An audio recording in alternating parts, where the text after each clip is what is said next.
Hello dear students, it's me Vinay Vinayak and welcome back to our channel in Dear Bharat.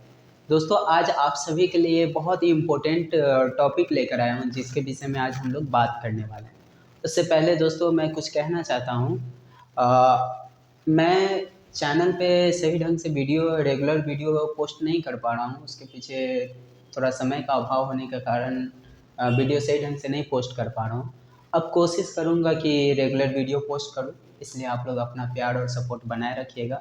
और जो भी बच्चे इस बार 12th और 10th के एग्ज़ाम देने वाले हैं उन सब में भी वीडियो शेयर कर दीजिएगा ताकि चैनल सब्सक्राइब कर ले। उन लोगों के बीच में बहुत जल्दी 12th और 10th का क्रैश कोर्स आने वाला है, जिसके पढ़ने मात्र से एग्ज़ाम देना बहुत आसान हो जाएगा।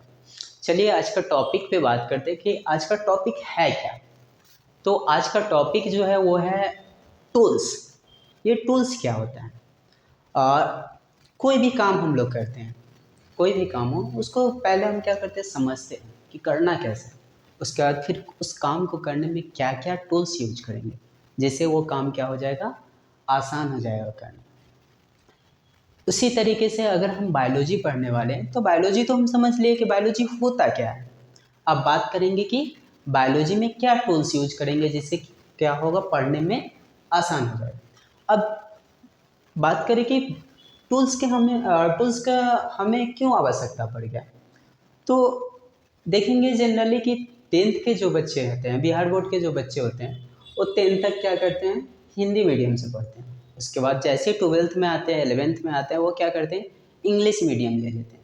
तो उनके लिए क्या होता है, थोड़ा कॉम्प्लिकेटेड हो जाता है। वो इंग्लिश जानते हैं प्रॉपर ढंग से, बट हम जो स्पीच में इंग्लिश वर्ड यूज करते हैं वो अलग होता है, और हम लोग जो टेक्स्ट बुक में यूज करते हैं वो वर्ड्स कुछ डिफरेंट होते हैं। और साइंस के वर्ड्स बहुत सारे डिफरेंट होते हैं, जो लैटिन में होते हैं, ग्रीक में होते हैं।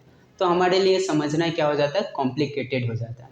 तो अगर हम इन वर्डों को अच्छे ढंग से समझ जाएंगे तो क्या हो जाएगा, हमारे लिए वो पढ़ना और समझना क्या हो जाएगा, बहुत ही आसान होता है। तो चलिए वो क्या वर्ड्स है, क्या टूल्स है, शुरू करते हैं, जानते हैं कि क्या वर्ड्स है। चलिए दोस्तों, पहला वर्ड जो है हमारा वो क्या है, सेल है। पहला वर्ड क्या है, cell. Cell in the sense क्या समझ सकते हैं, तो एक उदाहरण लेकर बात करते हैं कि अ, घर जो होता है, घर का आधार की बात करते हैं। आधार इन द सेंस यूनिट की बात करते हैं। तो उसका यूनिट क्या है, ईंट है। ईंट के तह बनाकर हम क्या करते हैं, दीवार बनाते हैं। दीवार से हम क्या करते हैं, घर बनाते हैं। जस्ट लाइक कोई भी ऑर्गेनिज्म है, कोई भी लिविंग थिंग्स है, वो क्या है, सेल से मिलकर बना हुआ। उसका ये बेसिक यूनिट क्या है, सेल है। उसको डिफाइन करने के लिए हम बोल सकते हैं structural functional unit of life.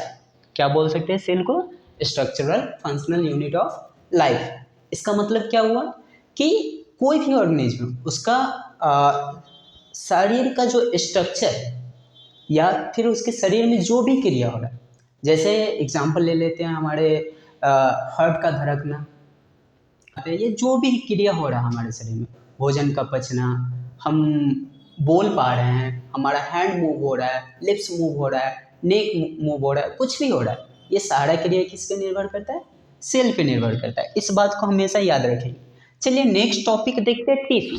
ये टिश्यू क्या है, तो ये टिश्यू को डेफिनेशन याद करने की कोई आवश्यकता नहीं। टिश्यू मीन्स क्या हो जाएगा, ए ग्रुप ऑफ सेल, यानी कि सेल के ग्रुप को हम क्या बोलेंगे, टिश्यू। सेल के ग्रुप को हम क्या बोलेंगे, टिश्यू। बट यहाँ पे ध्यान देने वाली बात क्या है कि जो सेल का ग्रुप होता है वो सारा सेल क्या होगा, एक साथ वर्क करेंगे। क्या करेंगे, एक साथ वर्क करेंगे किसी भी स्पेसिफिक फंक्शन के लिए। जस्ट लाइक लंग्स में ये हार्ट में बात करते हैं, तो उसमें क्या होता है, धड़कता है। क्या होता है, वो धड़कता है। तो उसका जो भी टिश्यू है, जितने भी टिश्यू से मिलकर बने हुए हैं, वो सब एक साथ कार्य करते हैं। क्या करेंगे, सारे टिश्यू एक साथ कार्य करेंगे। तो ये बात याद रखिएगा, ये टिश्यू क्या होगा, एक ग्रुप ऑफ सिमिलर सेल होगा, बट वो सारा सेल एक साथ क्या होगा, स्पेसिफिक किसी एक स्पेसिफिक वर्क के लिए वो क्या करेंगे, एक साथ वर्क करेंगे। नेक्स्ट टॉपिक देखते हैं, ऑर्गन। ऑर्गन का मतलब क्या है, सेम वही चीज़ जो टिश्यू का डिफिनीशन है वही हमारा ऑर्गन का डिफिनीशन भी हो जाएगा। इसमें क्या हो जाएगा, एक ग्रुप ऑफ टिश्यू। इसमें क्या है, एक ग्रुप ऑफ सिमिलर सेल है, तो ये क्या हो जाएगा, एक ग्रुप ऑफ सिमिलर टिश्यू, और इसमें भी क्या होगा, ये भी वर्क एक साथ, यानी कि टुगेदर एक साथ ही वर्क करेंगे, और किस चीज़ के लिए, स्पेसिफिक वर्क के लिए इसमें भी। अब नेक्स्ट बात करते हैं ऑर्गेनिज्म क्या है, तो सेम डिफिनेशन को जान लेते हैं। और देखिए एक पैटर्न में चल रहा है, सेल क्या है, एक ग्रुप ऑफ, सेल क्या है, बेसिक यूनिट ऑफ लाइफ है, और टिश्यू क्या है, एक ग्रुप ऑफ सेल है, ऑर्गेन क्या है, ग्रुप ऑफ टिश्यू है, ऑर्गेनिज्म भी क्या हो जाएगा, ग्रुप ऑफ ऑर्गेन से मिलकर बना हुआ है। या सिमिलरली किसी इंडिविजुअल की बात करेंगे जो, जिसके बारे में हम लोग बायोलॉजी में बात करने वाले, इसका डेफिनेशन लिविंग बीइंग्स। इसका कहने का क्या मतलब हुआ कि किसी भी ऑर्गेनिज्म के बारे में हम बायोलॉजी में बात करें, किसी भी लिविंग थिंग्स के बारे में बायोलॉजी में बात करें, तो उसको हम क्या बोलेंगे, ऑर्गेनिज्म बोलेंगे। किसी भी लिविंग थिंग्स के बारे में बायोलॉजी में बात करें तो उसको क्या बोलेंगे, ऑर्गेनिज्म बोलेंगे। चलिए नेक्स्ट टॉपिक हमारा है स्पेसीज। अब स्पेसीज क्या होता है, स्पेसीज का मतलब क्या होगा, एक ग्रुप ऑफ सिमिलर ऑर्गेनिज्म। ये सारे के सारे क्या हो रहा है, एक पैटर्न में चल रहा है। क्या हो रहा है, प्रोसेस कैसे होता है, तो सेल डिवीजन के दौरान। किसके द्वारा होता है, सेल डिवीजन के दौरान। ये सेल डिवीजन क्या होता है, सिंपली हम देखते हैं कि हम जो भी न्यूट्रिशन लेते हैं, जो भी पोषक तत्व लेते हैं, उससे क्या करते हैं, उस ऊर्जा को इस्तेमाल करके सेल क्या होते हैं, सेल भी एक एडल्ट के रूप लेते हैं, और वो दो भाग में टूट जाते हैं, दो या दो से अधिक भागों में टूट जाते हैं, और धीरे धीरे हमारे शरीर में उसका ग्रोथ होता है, जिसकी वजह से हम लोगों के मांसपेशियाँ भी बढ़ता है। तो ये जो सेल डिवीजन का प्रोसेस है, ये दो प्रकार के प्रोसेस है। एक क्या है, मिटोसिस, और भी प्रोसेस है, फिलहाल हम लोग यहाँ पे बात करेंगे मिटोसिस और मियोसिस के बारे में बात करेंगे। मिटोसिस और मियोसिस।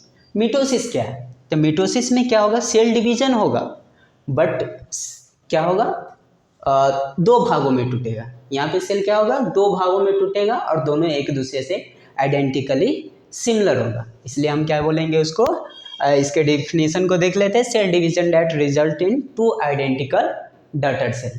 ठीक है, नेक्स्ट देखते हैं मियोसिस। मियोसिस में भी वही प्रोसेस हो रहा है, सेल डिवीजन का हो रहा है, बट क्या होगा यहाँ पे, ये चार भागों में टूटेगा, बट ये चारों के चारों एक दूसरे से नॉन आइडेंटिकल होगा, मतलब एक दूसरे से बिल्कुल ही सिमिलर नहीं होगा। पहले मिटोसिस में क्या हो रहा है, जो भी डिवीजन हो रहा है सेल का, वो क्या हो रहा है, एक दूसरे से सिमिलर है, आइडेंटिकली सिमिलर है, बट इसमें नॉन आइडेंटिकली है। अब बात करते हैं मेटाबॉलिज्म। ये मेटाबॉलिज्म क्या है, तो मेटाबॉलिज्म का मतलब क्या होगा कि हमारे शरीर में जो भी केमिकल रिएक्शन हो रहा है, जो भी केमिकल अभिक्रिया हो रहा है, वो सारे अभिक्रिया क्या कहलाएंगे, मेटाबॉलिज्म कहलाएंगे। जैसे भोजन का पचना, एक सिंपल सा एग्जांपल है, भोजन का पचना, ये क्या है, मेटाबॉलिज्म का एक एग्जांपल। ठीक है, किसी भी ऑर्गेनिज्म के अंदर जो केमिकल रिएक्शन होगा, जितने भी केमिकल रिएक्शन होगा, वो सारे केमिकल रिएक्शन क्या कहलाएंगे, मेटाबॉलिज्म कहलाएंगे। नेक्स्ट टॉपिक देखते हैं फोटोसिंथेसिस। तो फोटोसिंथेसिस से आप सब लोग अवगत होंगे, पहले भी क्लास में पढ़ चुके होंगे, ये तो हम लोग 6 से ही जानना शुरू कर देते हैं, फिर भी जान लेते हैं कि फोटोसिंथेसिस होता क्या है। फोटोसिंथेसिस ये क्या है, एक तरह के प्रोसेस है जिसमें क्या करते हैं, प्लांट अपने लिए भोजन बनाते हैं। प्लांट्स क्या करेंगे, अपने लिए भोजन बनाएंगे। वो प्रोसेस कैसे होगा, तो वो सनलाइट लेकर सनलाइट को एनर्जी में कन्वर्ट कर देते हैं, एटीपी के रूप में कन्वर्ट कर देंगे।